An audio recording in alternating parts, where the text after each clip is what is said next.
noches, señoras y señores. Bienvenidos a Tiempos Modernos. Tras el derrumbe del Imperio Romano, una sola institución se mantuvo en pie, la Iglesia. Solo ella se ocupó de los pobres, de los enfermos, solo ella dio seguridad a los peregrinos y viajeros. Pero además la Iglesia impulsó el arte, el saber y las universidades. Y de la cristiandad surgió Europa. Durante los siglos medievales, la Iglesia desempeñó un papel central en la vida de unos hombres que tenían puesta su esperanza en la vida del mundo futuro, aspecto en torno al cual ordenaban su existencia. Hacia el siglo IX, y pese a algunas resistencias residuales, la fe cristiana se había extendido por la práctica totalidad del espacio central europeo, que nacía ligado al concepto mismo de cristiandad. Su adaptación a la sociedad feudal sería muy exitosa. En la región central y meridional del continente, la Iglesia poseía la tercera parte de la propiedad territorial y tenía derecho al diezmo, un tributo sobre la décima parte de las cosechas.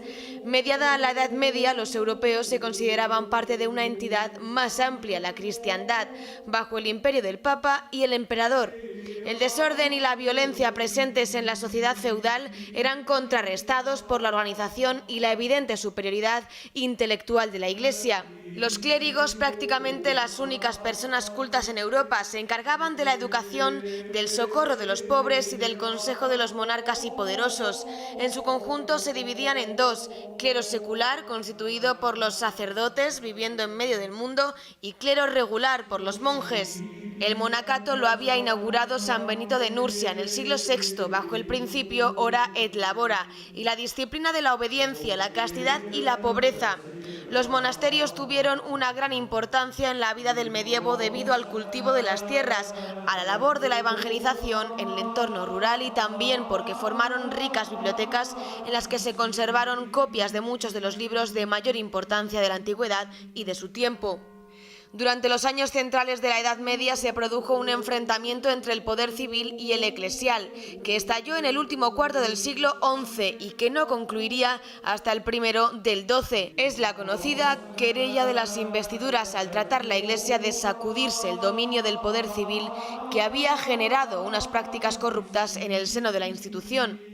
Los señores creían que los bienes eclesiásticos formaban parte de su patrimonio, ya que los príncipes otorgaban la investidura episcopal a laicos de procedencia nobiliaria que eran designados para poseer un señorío eclesial, dada la obligación de que fuese un religioso el titular de dicha propiedad, lo que había conducido a una secularización eclesial y a una relajación en el seno de la Iglesia. El sistema llegó a su consumación cuando, en 962, el emperador Otón I recibió del Papa Juan XII el derecho a designar a los papas. El asunto estalló un siglo más tarde, en 1077, al excomulgar Gregorio XII al emperador Enrique IV y recuperar sus prerrogativas para combatir los grandes vicios de aquella iglesia mediatizada por el poder civil, la simonía y el nicolaísmo. Pero la querella no terminó hasta 1122, cuando, en el Concordato de Worms, el emperador Enrique V renunció a nombrar papas y obispos. En el siglo X comenzó a impulsarse una reforma monacal desde el monasterio de Cluny, que hizo dependiente a estos de la autoridad del Papa, saltando por encima de las autoridades civiles o eclesiásticas. El poderoso abad de Cluny llegó a tener bajo su mando más de 1500 monasterios repartidos por toda Europa, pero para mediados del siglo XII el movimiento había perdido fuerza y surgió entonces la Reforma Cisterciense, que recogía el original espíritu de retorno a la simplicidad. La lucha contra la herejía pasó a formar parte del paisaje medieval a partir del siglo XII. Para entonces, la Iglesia se encontraba en la cúspide de su poder, a caballo del fervor que recorría todas las capas sociales, en especial las más humildes. Se extendió la veneración a la Virgen y a los santos y se reafirmó el culto a las reliquias. La Iglesia estableció periodos en los que estaba prohibido guerrear y proclamaba treguas que obstaculizaban los enfrentamientos entre cristianos.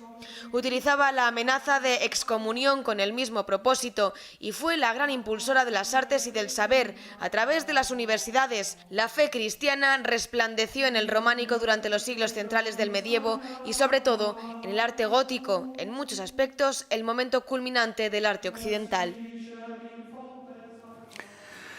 Doña Margarita Cantera, muy buenas noches. Muy buenas noches. Es un placer tenerle con nosotros de nuevo. Y para mí de también. verdad que lo es, un placer y un honor. Bueno, situemos las cosas en su justa perspectiva histórica. La Iglesia, durante los siglos medievales, es la única gran institución en un momento en el cual todavía no se han formado las monarquías. Hay una lucha de fondo entre la monarquía y la nobleza. Todavía no se han formado las monarquías y, por tanto, la Iglesia es la única gran institución. Socialmente, la Iglesia lo es todo. Es la institución respetada por todos, la institución con prestigio moral que se mantuvo toda la Edad Media, a pesar de los altibajos, incluso de algunos obispos o papas, a veces poco ejemplares. Es muy visible ese papel de la Iglesia, sobre todo en los primeros tiempos del tránsito del mundo romano al mundo medieval. Cuando la autoridad romana se deshace, el Imperio Romano está disolviendo, llegan los germanos y las autoridades romanas huyen de sus puestos y las ciudades quedan abandonadas y son los obispos los únicos que se encargan de lo más habitual, desde el apituyamiento de la ciudad, la defensa, negociar con los germanos. Figuras como San Agustín defendiendo Hipona, el Papa Gregorio Magno defendiendo Roma o luego intentando frenar el saqueo, que no evitó de todo, pero sí bastante, de Roma por Genserico, el rey de los vándalos, son ejemplos de esa actividad que estuvo presente toda la Edad Media, son muchas veces mediadores en conflictos políticos, con mayor o menor éxito, pero la figura respetada, la única institución respetada. Y además con una trascendencia en todos los aspectos de la vida, porque se ha hablado de la economía, se ha hablado de los monasterios como células de actividad económica, pero pensemos en el arte, la cultura, incluso la organización del hábitat. Por ejemplo, Irlanda, una isla que no hubo presencia romana, con una organización tribal, y fueron los monasterios los que dieron realmente un entramado a la población, los que agruparon a la población dando una cohesión a una población totalmente dispersa. O en España, con el momento de la repoblación, hay condes, hay reyes, hay campesinos que repueblan, pero también monasterios y sedes episcopales. Las ciudades se organizan en barrios en torno a las parroquias.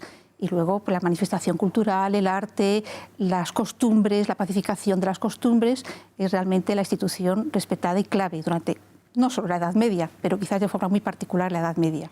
Estamos hablando de un periodo de 1000 años, grosso modo, no podemos olvidarlo. Quiero decir que ha pasado la mitad de tiempo desde el final de la Edad Media hasta hoy día que lo que duró la Edad Media. Por tanto, lógicamente es un periodo de tiempo extensísimo, pero una gran parte del deterioro que sufre la Iglesia durante estos siglos, y concretamente los siglos centrales, tiene que ver con la intromisión del poder civil en la Iglesia. Es, en definitiva, la querella de las investiduras, ¿no? Sí, es un problema que arranca desde la cristianización del Imperio Romano. Cuando los emperadores se convierten al cristianismo, el éxito es impresionante y los beneficios para la Iglesia son magníficos, empezando por algo tan trascendente como la cristianización de las leyes. Quizás no somos conscientes de lo que supone de cara a la esclavitud, al papel de la mujer, el respeto a la familia, a los niños. Pero bueno, tuvo su parte negativa.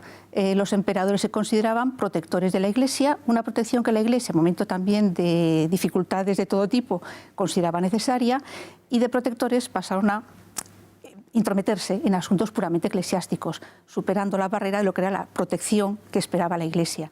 Es un problema que se plantea desde el principio y vemos ya en la literatura del siglo IV, San Agustín lo aborda, el Papa San Gelasio, intentando separar con claridad los dos ámbitos de poder, las dos espadas que dice San Gelasio, la espiritual y la temporal, que además deben combinarse, porque su objetivo de las dos es el mismo, es la salvación de la sociedad cristiana. Pero bueno, la teoría es más fácil que luego la práctica. Y también hay que tener en cuenta cómo en momentos históricos difíciles de la Iglesia fue también el poder imperial el que ayudó a superar la crisis. El emperador Enrique III designando un papa digno que empezó una reforma a la Iglesia. Y la reforma suponía también conseguir la libertad, porque si algún emperador como Enrique III había actuado a favor de la Iglesia buscando un papa digno, otros podían buscar papas manejables para sus intereses políticos. Entonces, la libertad de la Iglesia pasaba por recuperar la investidura de los eclesiásticos.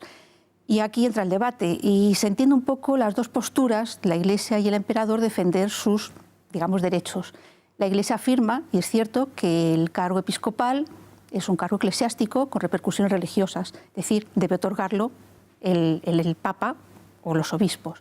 Sin embargo, el emperador dice, y no le falta razón, que con esos bienes temporales tan grandes que tienen algunos obispos, son príncipes territoriales, son señores y deben obedecer al rey por encima incluso del Papa. Ahí ya desbarra un poco, pero no falta sentido un poco en su razonamiento. Hay que tener en cuenta que algunos arzobispos alemanes eran electores del emperador, es decir, su trascendencia política era mayor aún a veces que la eclesiástica. El problema se plantea de forma muy grave en la segunda mitad del siglo XI, que es cuando está ya realmente la caída de las investiduras, y es el debate entre quién debe otorgar la investidura. Al final llega el acuerdo con el Concordato de Worms, como se ha dicho en el prefacio, un concordato que separa las dos ceremonias con claridad, anteponiendo la religiosa, porque el obispo ante todo tiene que ser obispo, tiene que ser autoridad espiritual. Es la ceremonia en la que la autoridad eclesiástica competente le otorga la autoridad espiritual mediante el báculo y el anillo, y una vez consagrado obispo, el emperador o el rey le otorga el cetro para ejercer su poder temporal. La separación de funciones está muy clara, jurídicamente, en el papel, pero bueno, la separación luego en la vida práctica no fue tan fácil y las intromisiones se siguieron produciendo. Pero por lo menos había ya un punto de partida separando y tratando de reconocer la dignidad episcopal en el ámbito puramente eclesiástico. Y hablando de temas polémicos, tenemos también el del celibato, que se suponía en los sacerdotes, pero que, en fin, a lo largo de la Edad Media se va intentando asentar. El Papa Nicolás II condena definitivamente el nicolaísmo, que también viene producido esencialmente por la necesidad de dejar esos feudos a los propios descendientes por parte de la autoridad feudal, que a la vez era eclesiástica. Vemos una vez más la relación con las investiduras, con la investidura laica. También porque tenemos que pensar que algunos de esos obispos realmente eran nobles y se sentían nobles antes que obispos. Su interés era más el de su familia nobiliaria que el de la Iglesia. Y si habían entrado en la vida eclesiástica sin una verdadera vocación, pues vamos a pensar que se les pudiese pedir ser un ejemplo de moralidad. Es un problema presente realmente en todos los ámbitos del clero. Es más llamativo quizás en el alto clero, pero también se daba en el bajo clero, también por falta de instrucción, por la situación económica a veces muy delicada o muy difícil de algunos eclesiásticos. Pero es un problema que además abarca toda la Edad Media. Si la legislación canónica se va completando y ya en el Cuarto Concilio de Trant, principio del siglo XIII, puede decir que está ya totalmente regulado el celibato, toda la baja Edad Media de los siglos XIII, XIV y XV, los concilios, los sínodos, están recalcando la obligación de conservar, de mantener, de respetar el celibato. Se distingue también entre un caso ocasional, un flirteo, digámoslo así, y el que tenga concubina pública de forma continuada. El otro se considera un pecado pasajero, que no una situación de pecado permanente. Pecado permanente, y además con consecuencias muy graves, porque era un descrédito del clero y un mal ejemplo para la sociedad. Pues los laicos, ¿cómo se les va a pedir que cumplan las normas canónicas o el matrimonio, el adulterio, el amancebamiento, el repudio? Sí, había malos ejemplos. También es cierto que tenemos la idea de un nicolaísmo, de un concubinato como muy extendido, muy generalizado. Donde se puede estudiar de forma un poco más clara las estadísticas, comparar, la proporción baja bastante. Hay datos, por ejemplo, en Castilla, en alguna diócesis, en algún momento puede estar en torno al 10%, quizás más, una cifra elevada, pero en ciertas diócesis de Francia no llega al 2%. Es decir, son casos muy llamativos, muy escandalosos. Pensemos, por ejemplo, en la Castilla del siglo XV, dos arzobispos de Toledo, primados de la Iglesia española, que tiene una concubina pública y sus hijos, los bellos pecadillos del cardenal Mendoza, como decía Isabel la Católica. Sí. Es decir, son ejemplos muy escandalosos, muy llamativos, pero tampoco podemos pensar que era todo el estamento eclesiástico. Nos queda apenas un minuto, pero no podemos dejar de pasar la relación que tiene la Iglesia con las universidades, la fundación de la primera de Bolonia a finales del siglo XI y todo el desarrollo, en fin, por lo menos citarlo, de la filosofía, de la ciencia incipiente en aquel momento. La teología, el derecho, que recoge realmente la labor de las escuelas monacales en un primer momento y catedralicias de los siglos XI y XII. Una institución, la universidad, netamente europea, netamente cristiana en sus orígenes y en su desarrollo, que refleja también el amor a la ciencia de la religión cristiana, buscar ese conocimiento de las leyes que Dios ha puesto en la naturaleza, que son racionales y que la naturaleza humana, la razón humana puede conocer.